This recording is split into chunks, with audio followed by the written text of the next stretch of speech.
नमस्कार दोस्तों। आज हम लोग के डिस्कशन का दूसरा सेशन, आज सेट 2 का डिस्कशन होगा। पिछला सेट के ही तरह पहले कॉम्प्रिहेंशन सॉल्व करते हैं।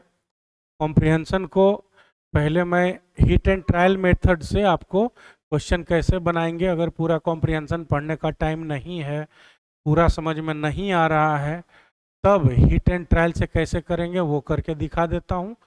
फिर थोड़ा तेजी में पढ़ के मैं इसको समझा भी दूंगा क्या कहना चाहता है। जब स्टोरी सुन लीजिएगा तो हिट एंड ट्रायल मेथड से मैच कीजिएगा, देखिएगा हाँ ठीक ही आ रहा है ना। तो दोनों स्थिति में जो समझ रहे हैं वो भी बना सकते हैं, जिनको थोड़ा दिक्कत हो रहा है या जिनको समझ में आ रहा है टाइम का दिक्कत हो गया तो हिट एंड ट्रायल कर लेंगे, है ना। अभी क्या है, किसी भी चीज़ को ऐसा नहीं समझना है कि हमने यही मेथड बताया है। हम लोग अभी जो कुछ भी बता रहे हैं वो एयरफोर्स का जो अपकमिंग एग्जाम है उसमें स्कोर को इम्प्रूव करने के लिए बता रहे हैं, ठीक है। ये पैसेज आपके सामने दिया हुआ है।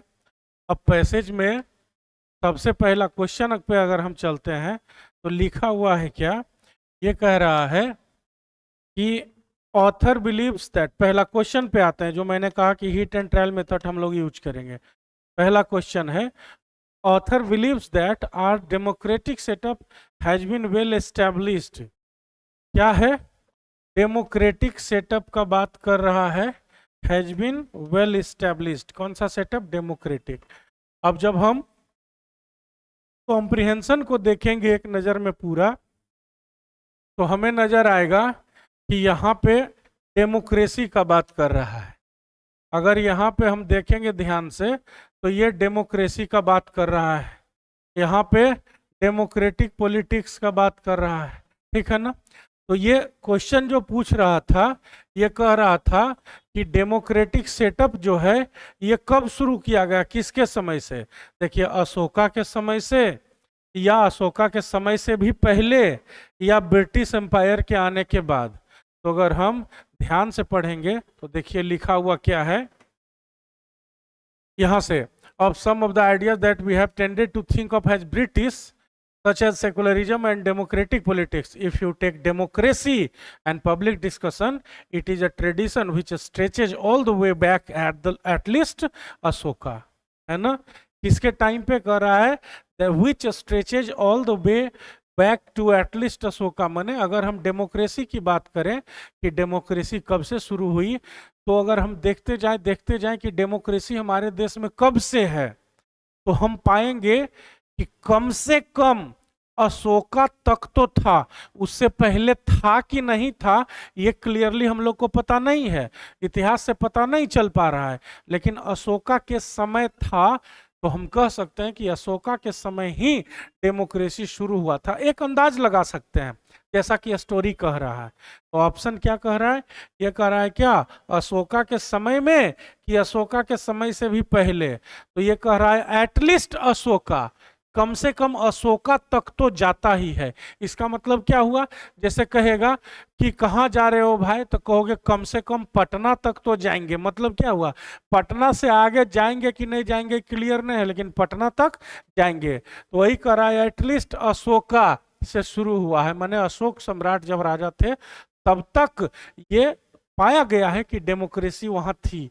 वहां से पहले था कि नहीं था ये क्लियर नहीं है।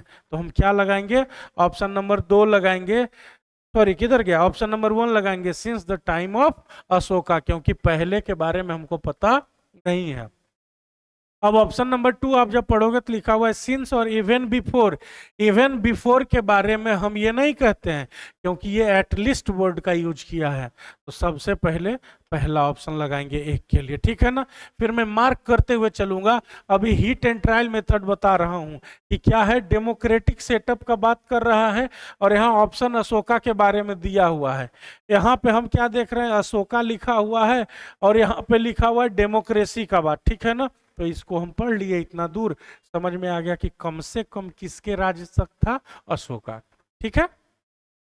फिर दूसरा क्वेश्चन कह रहा है कि the book written by the author clarifies that, कि ऑथर ने एक बुक लिखा वो क्या क्लेरिफाई करता है, तो ये जब तक हम स्टोरी नहीं पढ़ेंगे तब तक नहीं समझ में आएगा।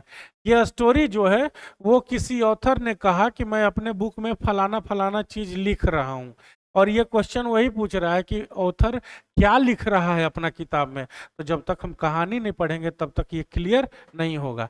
तो हम हिट एंड ट्रायल के लिए अगले पे चलते हैं, क्वेश्चन नंबर 3 पे चलते हैं। क्वेश्चन नंबर 3 कहता है Akbar has been the symbol of a democratic setup. अभी पहले आया था ना, अशोक के टाइम में डेमोक्रेटिक सेटअप था।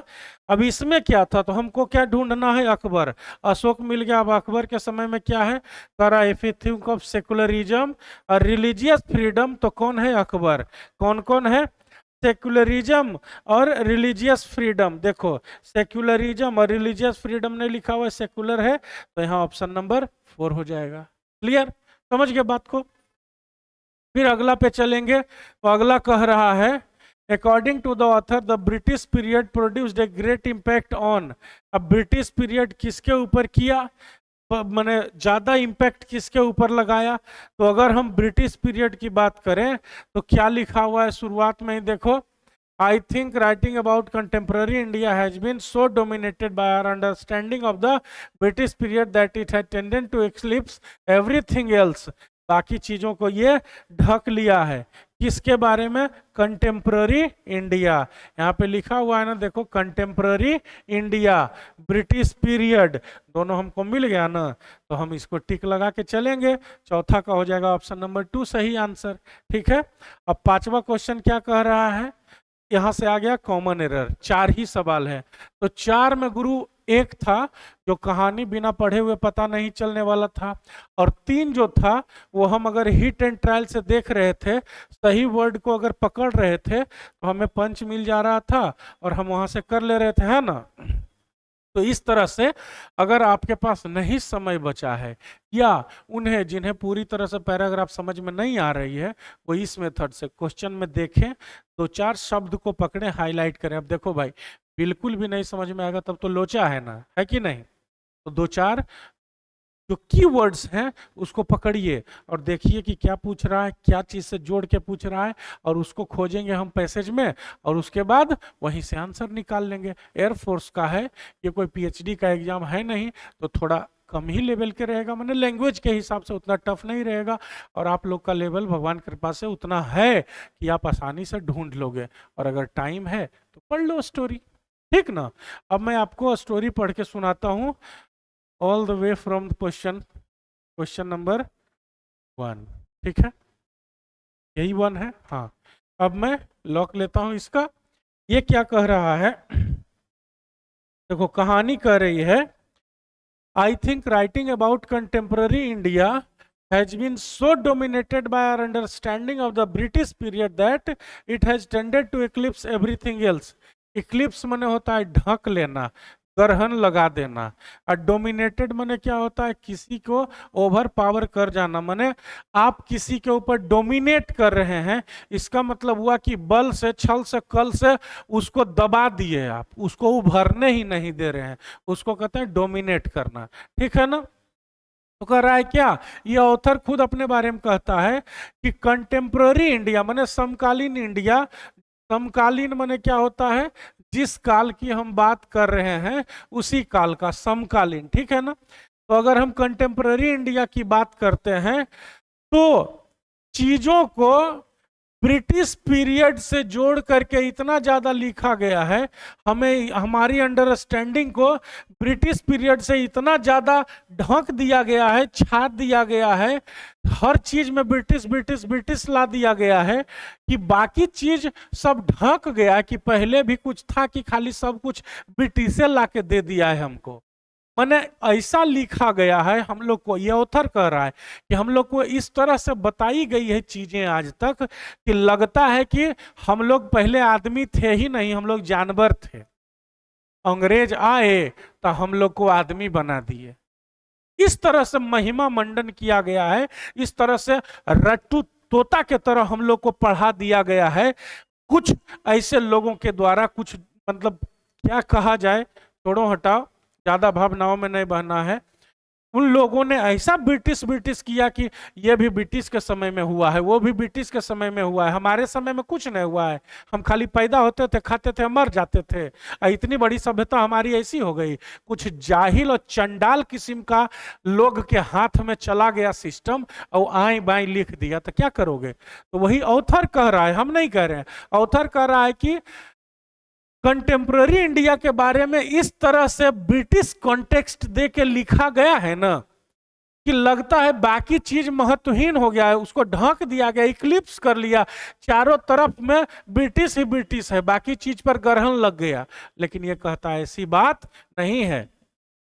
आगे कहता है one result is that it has not allowed us to think in terms of the ancestry of some of the ideas that we have tended to think of as British such as secularism and democratic politics. कह रहा है कि एक result ये भी है कि हम लोग को सोचने ही नहीं दिया गया है कि ये जो है, उदाहरण के तौर पे दो गो बात बताया है कि सेकुलरिज्म हो गया, डेमोक्रेटिक पॉलिटिक्स हो गया, ये दो चीज उदाहरण लिया है। कह रहा है कि हो क्या रहा है, उदाहरण के तौर पे हम दो चीज लेके आपको बताते हैं, एक डेमोक्रेटिक पॉलिटिक्स माने डेमोक्रेसी को, और दूसरा सेकुलरिज्म धर्मनिरपेक्षता को। अब ब्रिटिश कहता है कि धर्मनिरपेक्षता तो भारत में हम ही लाए हैं, पहले यहाँ खाली हिंदू था, हम ही आए हैं तो हिंदू मुस्लिम सिख ईसाई सबको भाई भाई बनाए। अब पहले हम लोग क्या थे? भाई भाई नहीं थे, कसाई थे, है ना? अच्छा, हमारे यहाँ जो है डेमोक्रेसी तुम ही लाए हो। जैसे राज्य था तो राज्य में राज्य चलाने का सिस्टम डेमोक्रेटिक है ना हुआ करता था जी। कोई भी एक राज्य था तो वहां प्रजातंत्र ही होता था ना, चलता था कि नहीं चलता था? और डेमोक्रेसी हमारी अपनी उपज है कि तुम्हारी उपज है? तुम तो आए थे चूसने के लिए हमको, ठीक है? तो ये कह रहा है कि अगर इन दोनों को एग्जाम्पल के रूप में ले लें, कह रहा है one result is that it has not allowed us to think in terms of the ancestry of some of the ideas. उन सब चीजों के बारे में भी हमें सोचने नहीं दिया और उस पर अपना तोप चढ़ा दिया है जो हमारा एंसेस्ट्री माने हमारे पूर्वज का बनाया हुआ था। क्या है? जैसे सेकुलरिज्म और democratic politics. If you take democracy and public discussion, अगर हम डेमोक्रेसी और पब्लिक डिस्कशन का बात करते हैं, पब्लिक डिस्कशन माने क्या हुआ कि जैसे अभी पार्लियामेंट में कोई मुद्दा उठता है, पब्लिक के बीच में आता है, वोटिंग होती है, वहां पे जो पीपुल के रिप्रेजेंटेटिव है पार्लियामेंट में वो डिस्कस करते हैं, विधानसभा में डिस्कस करते हैं, तब जाके पारित होता है कि हाँ जी अच्छा है कि खराब है। तो ये पब्लिक डिस्कशन और डेमोक्रेसी, प्रजातंत्र की अगर हम लोकतंत्र की बात करें तो क्या है? It is a tradition which stretches all the way back to at least Ashoka. कौन कौन सा? डेमोक्रेसी और पब्लिक डिस्कशन जो है, कौन कौन? डेमोक्रेसी और पब्लिक डिस्कशन, इसका हमको जानकारी, इसका लक्षण, इस चीज का हमें सबूत कम से कम, मतलब अशोका से पहले है कि नहीं हम नहीं जानते, लेकिन अशोका तक इस चीज का सबूत मिलता है कि हाँ पब्लिक डिस्कशन और डेमोक्रेसी जैसा चीज अशोक सम्राट के राज में था। फिर आगे कहता है if you think of secularism, अगर धर्मनिरपेक्षता की बात करते हैं या रिलीजियस फ्रीडम और धार्मिक स्वतंत्रता की बात करते हैं, तो ये कब से है हमारे यहाँ? अकबर के समय से। और लोग क्या कहता है कि ब्रिटिश सब कुछ किया है, हमारे दिमाग पर जो है ब्रिटिश ब्रिटिश का लेप चढ़ा दिया है। कहते हैं now these have tended to be blotted out. Blot out माने क्या होता है? समाप्त किया जाना, समाप्त किया जाना, ठीक है ना? लेकिन कह रहा है कि अब धीरे धीरे ये सारी चीजें समाप्त हो रही है, खत्म हो रही है। क्यों? क्योंकि we often trace these ideas which are seen as western to manifest the presence of the British.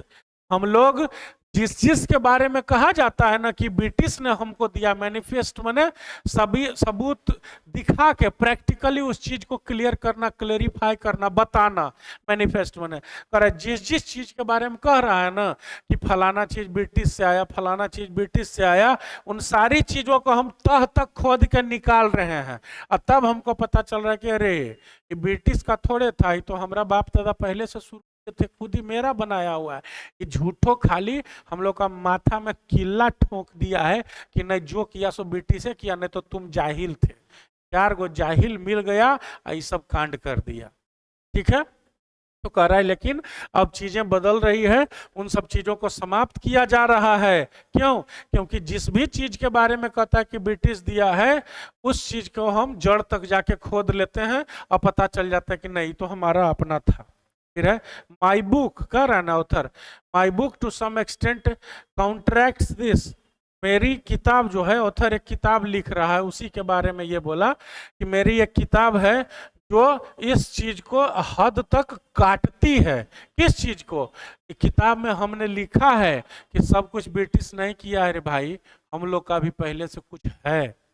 तो जहां जहां तर्क देले है ब्रिटिश किया है, ब्रिटिश किया, ब्रिटिश किया है, वहां ये ऑथर जो है वो अपना किताब में साक्ष्य सबूत के साथ, प्रूफ के साथ लिखे हैं कि नहीं सब कुछ ब्रिटिश नहीं किया है, कुछ हम लोग का अपना भी बाप दादा का किया धरा हुआ है। ठीक है, अब आ गया पहला क्वेश्चन। क्वेश्चन तो हम लोग बना लिए हैं। अब देखो, बिना सोचे, बिना कुछ ज्यादा दिमाग लगाए, पहला क्वेश्चन क्या कह रहा है? डेमोक्रेटिक सेटअप के बारे में। तो हम लोग कहाँ चल गए थे?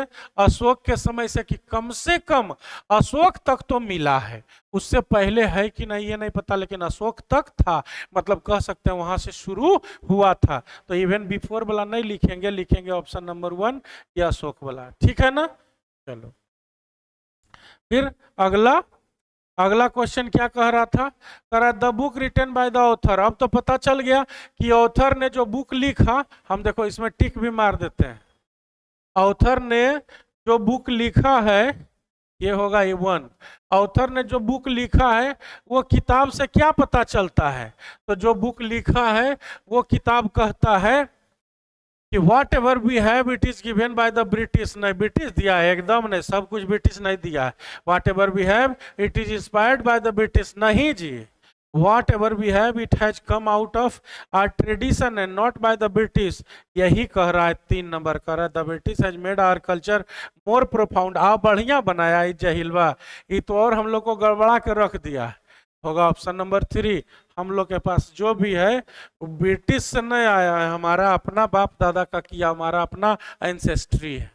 ठीक है, तो दूसरा बन गया कि किताब में किस चीज के बारे में ऑथर कह रहा है? कह रहा है कि हमारा अपना सिस्टम है गुरुदेव, सब कुछ ब्रिटिश करके नहीं दिया है। ठीक ना?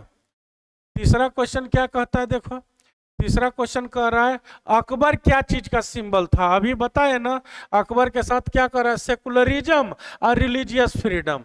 यहाँ रिलीजियस फ्रीडम अलग से नहीं दिया, सेकुलरिज्म दिया हुआ है। क्या हो जाएगा? इसका कर देंगे ऑप्शन नंबर 4। ठीक ना? और इसके बाद चौथा क्वेश्चन क्या कह रहा है? देखो कि British period produced a great impact on. तो क्या चीज पर इंपैक्ट किया? पहला ही लाइन है ऑप्शन नंबर 2, कंटेम्प्ररी इंडिया। ठीक, क्लियर है?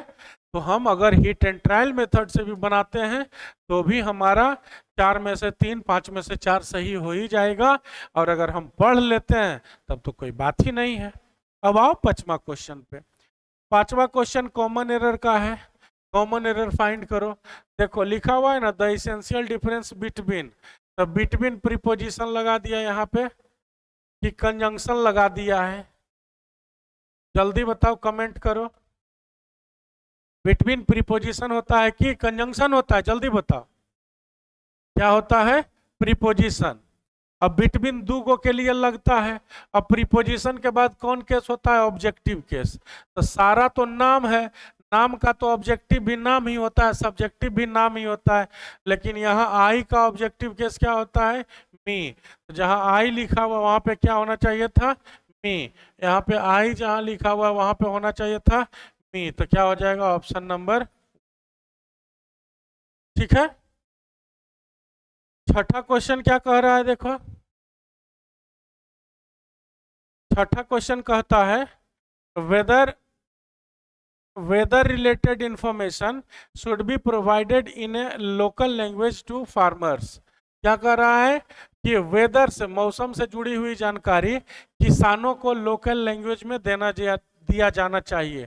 तो ए लोकल लैंग्वेज तो होता नहीं है किसान का, अलग अलग क्षेत्र के किसान की अलग अलग भाषा न होती है, तो ए लोकल लैंग्वेज से काम चलेगा नहीं चलेगा। तो कहना क्या चाहिए इसको कि वेदर रिलेटेड इंफॉर्मेशन, मौसम से जुड़ी हुई जानकारी शुड बी प्रोवाइडेड, दिया जाना चाहिए इन लोकल लैंग्वेजेज। ए लोकल, एगो से काम चलने वाला नहीं है, क्या होना चाहिए, इन लोकल,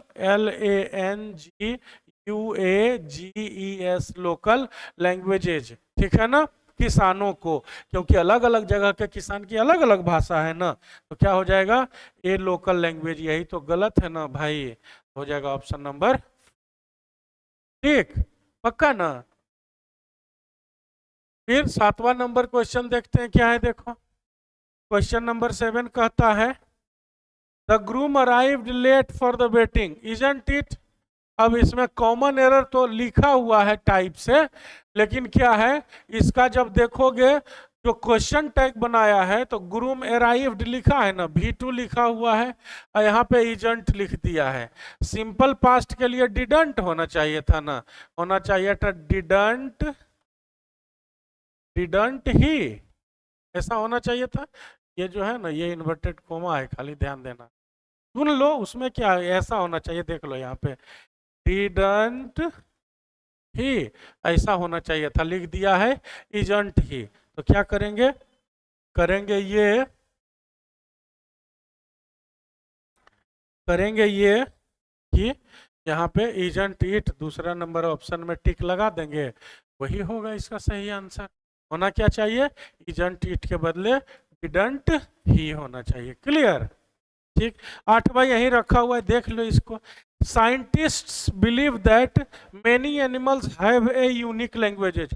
अब देखो सेम टाइप का हम बताए थे ना कि अलग अलग क्षेत्र के अलग अलग किसान होंगे, अलग अलग भाषा होगी, वैसे ही अलग अलग तरह का जानवर है, तो एक ही भाषा बोलेगा सब नहीं ना, सबका अपना अपना होगा। तो ये ए यूनिक लैंग्वेजेज लिख दिया है, तो आप ब्लंडर कर दिया है, ए भी लिखा है और उसके बाद लैंग्वेजेज भी लिख दिया है, तो क्या होगा, यहां से हम ए को काट देंगे, तो क्या हो जाएगा, scientist believe that many animals have unique languages of their own.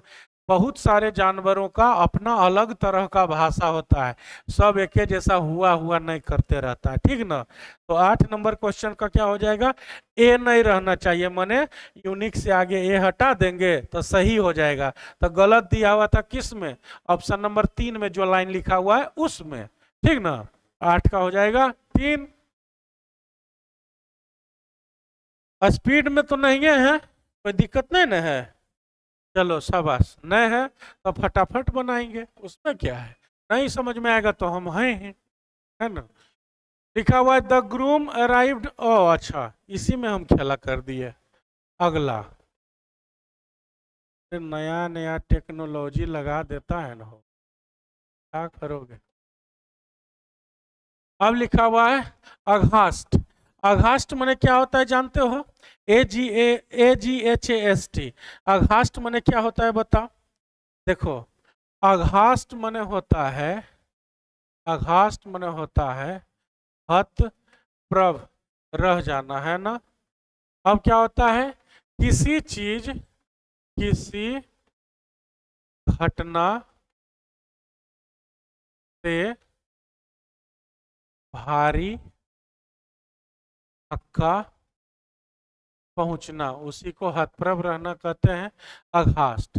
अब क्या है यहाँ पे एक वर्ड लिखा हुआ है मिस्टिफाइड, एक वर्ड लिखा हुआ है मिस्टिफाइड।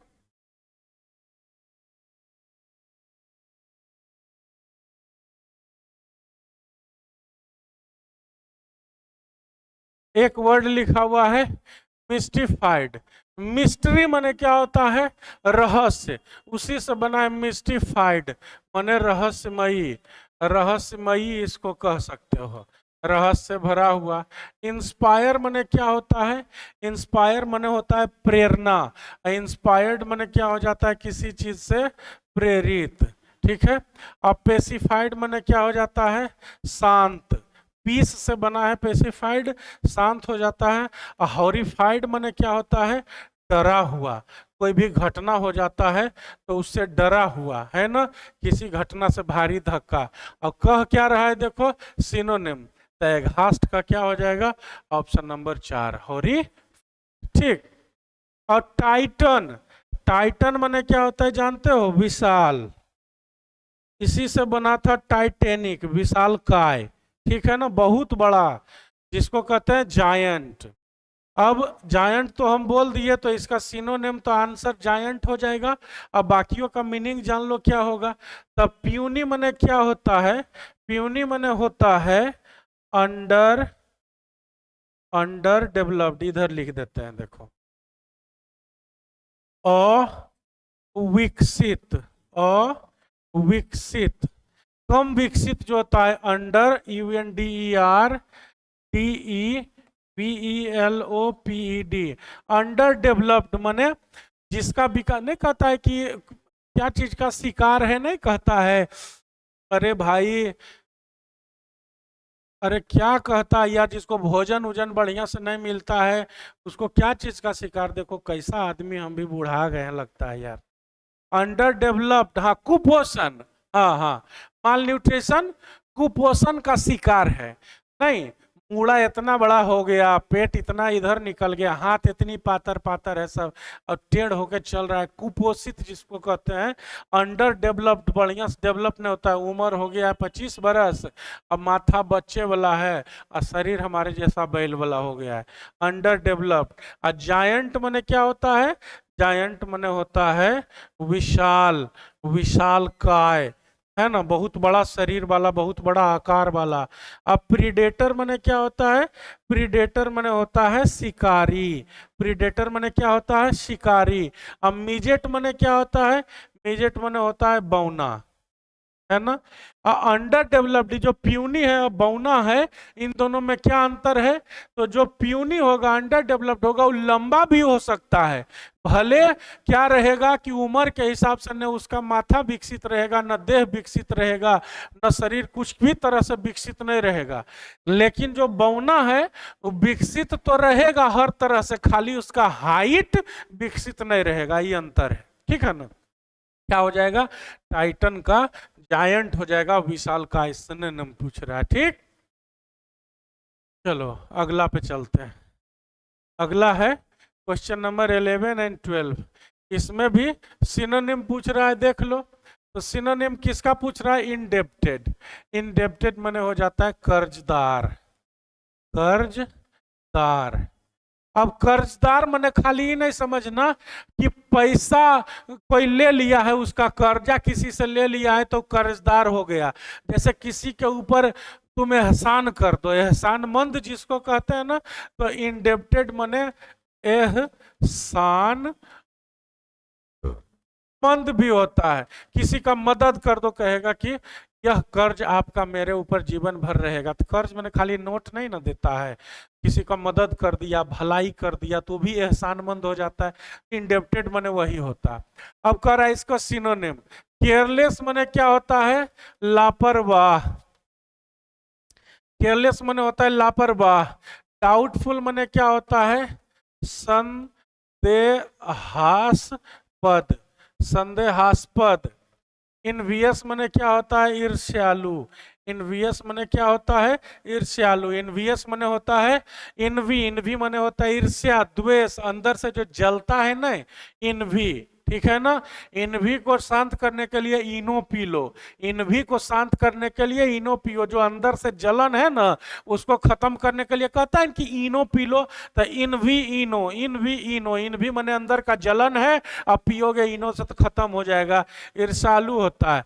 और थैंकफुल माने क्या होता है, कृतज्ञ, कृतज्ञ, है ना, ऐसे ही होता होगा, हिंदी थोड़ा सा इधर उधर हो सकता है। थैंकफुल माने क्या होता है कि जो आपके किए हुए एहसान को मानता है कि हाँ हम आपके एहसानमंद हैं। सिनोनिम पूछ रहा है, ये हो जाएगा थैंकफुल, ऑप्शन नंबर 4, ठीक ना। अब फ्लैबी माने क्या होता है, फ्लैबी माने होता है मोटा, मोटा और नरम, ठीक है। पाव रोटी देखता है, इतना बड़ा बड़ा रहता है, चापो तो पूरा चपा जाएगा। बैलून देखता है, इतना मोटा रहता है, इतना बड़ा लगता है, चापो चपा जाएगा। हमारा तोंद थोड़ा सा हार्ड है, और जो बच्चा रहेगा 10 साल का खूब मोटा रहेगा, गुलफुलवा, वो थोड़ा स्पीड में दौड़ेगा तो फुटबॉल जैसा अपने लोघड़ा जाता है, उलट जाता है। तो वही होता है फ्लेबी। औबसी मने क्या होता है? औबसी मने भी मोटा होता है, लेकिन कैसा मोटा होता है? जो दिन रात ठूसते रहता है, जिसको हमेशा चिबाने का बकरी जैसा आदत लग गया है और खा खा के ढेढ़ा गया है, उसको बोलते हैं औबसी। अब फैटी किसको कहते हैं? कि बड़ा हो चाहे छोटा हो, खा के हमारे जैसा चर्बिया गया है तो उसको फैटी कहते हैं। मोटा अलग अलग तरह का होता है, ध्यान देना। कोई बीमारी से फूल जाता है, कोई खूब खा के फूल जाता है, कोई छोटा बच्चा ही है, दूध पिलाया जा रहा है, लालन पोषण इतना बढ़िया हो गया है कि गुलफुल हो गया। सब अलग अलग तरह का होता है। और छवि, छवि मने होता है चुलबुला, है ना। छवि मने होता है चुलबुला, छवि मने होता है प्यारा। ये भी गुलफुल जिसको नहीं कहते हो, गुलफुल, मोटा और गुलफुल जो होता है ना। और लूज मने क्या होता है? ढीला ढाला। जैसे कोई आदमी जो है 50 साल का है और खूब मोटा गया तो उससे चलो नहीं जा रहा है, जहाँ पड़ल है वह पड़ल है, एकदम हाथी जैसा गिरल है। तो क्या होगा? ये वाला फलेबी वाला जो मोटा होगा वो कैसा होगा? फलेबी का मोटा जो होगा गुलफुल जैसा होगा, उसको छवि बोलेंगे। ठीक है, तो इसका कर देंगे हम ऑप्शन नंबर, ठीक। इसके बाद है अगला इंडेप्टेड। अच्छा, ये तो वही वाला नहीं जी। फिर है यहाँ पे 13 14, 13 नंबर क्वेश्चन कह रहा है one who gives money of help to another person और काउज, है ना। कहता है कि जो दूसरे का भलाई के लिए पैसा देता है, जो दूसरे का भलाई के लिए क्या देता है? पैसा देता है। तब पैसा देने वाला तो दानवीर कर्ण होगा ना। अब देखो सबका meaning, anarchist, anarchy, ANARCHY, anarchy माने होता है अराजकता। अनार्किस्ट क्या हो गया? अराजकता फैलाने वाला, अराजक जिसको कहते हैं। अराजक कौन हो गया? माने जो वहां रहेगा तो इलीगल काम जितना रहेगा, अनसोशल काम, तोड़ फोड़, आग लगाना, जलाना, चुगलखोरी करना, एक दूसरे में मारपीट करवा देना, एक्सीडेंट करवा देना, माने सिस्टम को तहस नहस करके रखने वाला, उसको सब कुछ व्यवस्थित अच्छा नहीं लगता है, उसको कहते हैं अनार्किस्ट। उपद्रवी कह सकते हो इसको, उपद्रवी, ठीक है ना। और एग्नोस्टिक माने क्या होता है? एग्नोस्टिक माने क्या होता है? ये कहता है भगवान, भगवान के प्रति संदेह रखने वाला, संदेह रखने वाला, वैसा आदमी जो इस डाउट में हमेशा जीता है कि पता नहीं भगवान होता है कि नहीं होता है। सबसे एक ही बात पूछ ले चलेगा कि अच्छा भगवान होता है तो फलाना जानवर काहे कट रहा है, आदमी काहे मर रहा है, आए के बाएं के चक्राएं, यही सब पूछते रहेगा। तो उसको कहते हैं एग्नोस्टिक, भगवान के प्रति संदेह रखने वाला, गॉडलेस कह सकते हैं इसको, GODLESS, भगवान विहीन है ये। अब बेनिफैक्टर माने क्या होता है? बेनिफैक्टर माने होता है दानी, जो दूसरों के भलाई के लिए दान देता हो। और एमेट्योर माने क्या होता है? कम अनुभवी, नौसिखिया जिसको कहते हैं, कम अनुभवी जिसको क्या कहते हैं?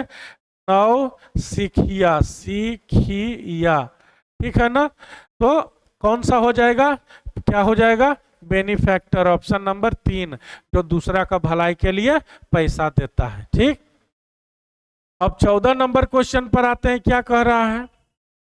कह रहा है एक्टिव से पैसिव में बदलने के लिए बहुत आसान है।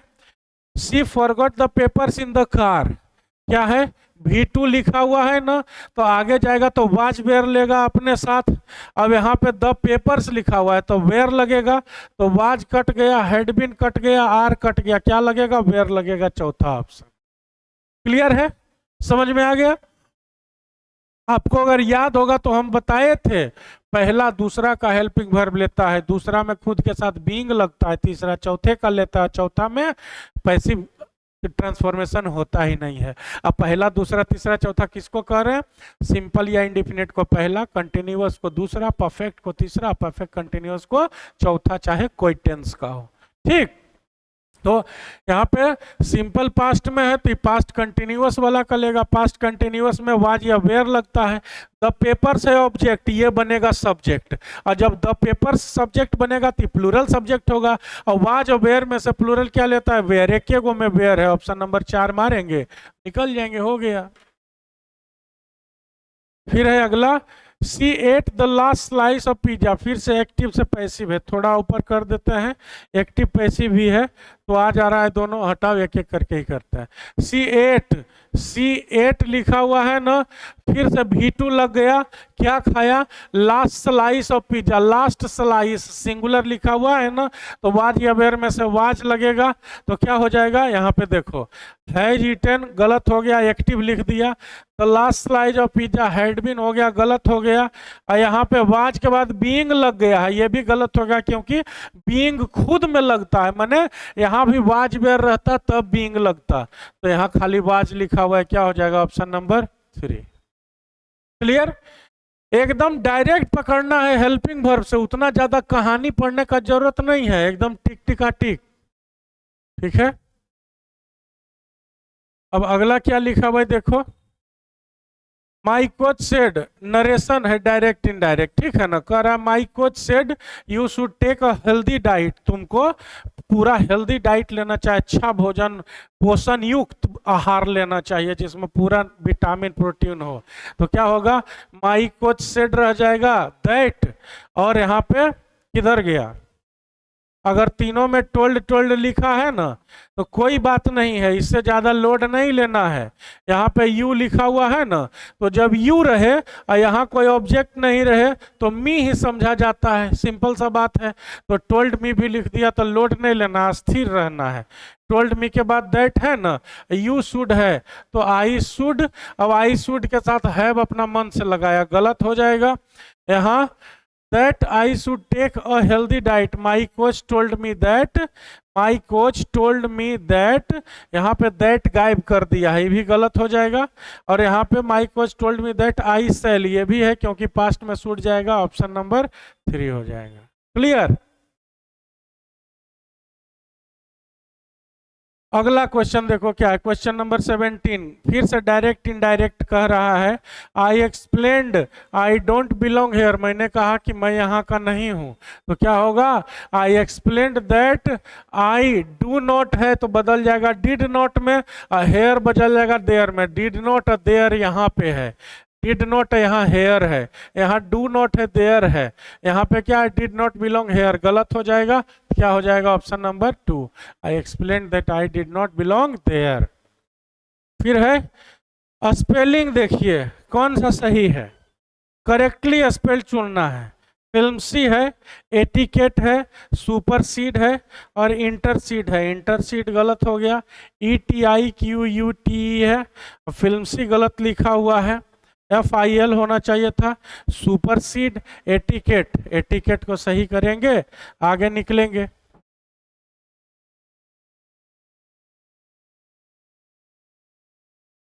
उन्नीस नंबर देखो क्या कह रहा है, एबोमिनेशन।